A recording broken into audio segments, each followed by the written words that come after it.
ಇಲ್ಲಿ ನೋಡಿ ಈ ರೀತಿ ಕೆಳಗೆ ತಂದಲ್ಲಿ ನಾವು ಎಲ್ಲ ಕೆಳಗೂ ಒಂದೊಂದು ಮಾಡಿಟ್ಟಿರ್ತೀವಿ, ಹಾಗೆ ಹಾಕ್ತೀವಿ. ಅದಾದ್ಮೇಲೆ ಈ ಪ್ಲಾಸ್ಟಿಕ್ ಕವರನ್ನ ಏನು ಮಾಡ್ತೀವಿ, ಹಾಗೆ ಕೊಡ್ತೀವಿ. ಇಲ್ಲ ಅಂತಂದ್ರೆ ಕೆಲಸಗಾರಿಗೆ ಇವಾಗ ಅಡಿಗೆ ಹಾಕೊಡ್ತೀವಿ, ಇಲ್ಲ ಅಂತಂದ್ರೆ ಕಸ ಹಾಕಿ ಚೆಲ್ತೀವಿ. ಆದರೆ ಇದನ್ನು ಹಾಗೆ ಮಾಡೋದ್ರಿಂದ ಇದನ್ನು ಅಪ್ಸೈಕಲ್ ಮಾಡೋದು ಬಹಳ ಕಷ್ಟ ಆಗುತ್ತೆ. ಇದರಾಗೆಲ್ಲ ಫುಡ್ ಪಾರ್ಟಿಕಲ್ಸ್ ಅಂಟಿಸ್ಕೊಳ್ಳೋದ್ರಿಂದ ಅದನ್ನು ಕ್ಲೀನಾಗಿ ತೊಳೆದು ಮಾಡಬೇಕು ಅಂತಂದರೆ ಅವರಿಗೆ ಲೇಬರ್ ಕಾಸ್ಟ್ ಭಾಳ ಬರ್ತೈತಿ. ಹಾಗಾಗಿ ಅವರು ಅದು ಅಫೋರ್ಡೆಬಲ್ ಪ್ರಾಡಕ್ಟ್ಸ್ ಮಾಡಲಿಕ್ಕೆ ಅವ್ರಿಗೆ ಪ್ರಾಬ್ಲಮ್ ಆಗ್ತದೆ.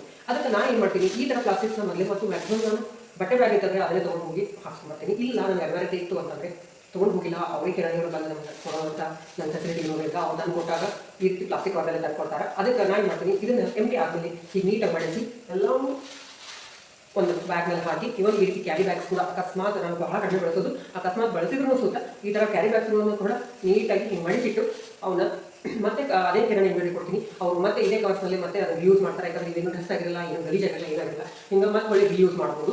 ಈ ರೀತಿ ನಾನು 2 ವರ್ಷದಿಂದ 3 ವರ್ಷದಿಂದಲೇ ಮಾಡ್ತಾ ಇದ್ದೀನಿ. ಹಾಗಾಗಿ ನಾನು ಮ್ಯಾಕ್ಸಿಮಮ್ ಪ್ಲಾಸ್ಟಿಕ್ಸ್ನ ಯೂಸೇಜ್ನ ಕಡಿಮೆ ಮಾಡಿದ್ದೀನಿ. ಹಾಗೆ ಪ್ರತಿಯೊಬ್ಬರು ಹೀಗೆ ಮಾಡ್ತಾ ಹೋಗಿ ಪ್ಲಾಸ್ಟಿಕ್ ಯೂಸೇಜ್ ಕೂಡ ಕಡಿಮೆ ಆಗುತ್ತೆ. ನಮ್ಮ ನೇಚರ್ಗೆ ನಾವು ಒಂದು ಒಳ್ಳೆ ಏನದು ನಾವು ಬೆನಿಫಿಟ್ಸ್ ಕೊಟ್ಟಾಗುತ್ತೆ.